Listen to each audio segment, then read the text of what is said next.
మనల్ని ప్రజలు ఓడిపోతున్న సమయంలో మనకు నిలబడ్డారు ఆంధ్రప్రదేశ్ ప్రజలు, మర్చిపోకండి.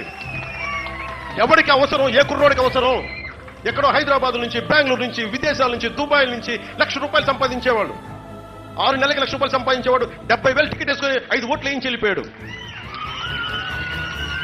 రోజు కూలి చేసుకునే వాళ్ళు వచ్చి ఇంకో 5 మంది ఓట్లు వేయించాడు. మర్చిపోకండి, అది మన అధికారంలోకి వచ్చేసాం కదా అని చెప్పి అలాగే మన సరదాగా వద్దు. నాకు సరదా లేదు. అలాగే మన మా ఎమ్మెల్యే అందరూ కూడా చెప్పారు ఏలూరులో. మన ఎన్డీఏ మీటింగ్ లో ప్రధానమంత్రి గారితో కూర్చున్నప్పుడు చంద్రబాబు గారు కానీ నేను కానీ we are so committed for the development of the state.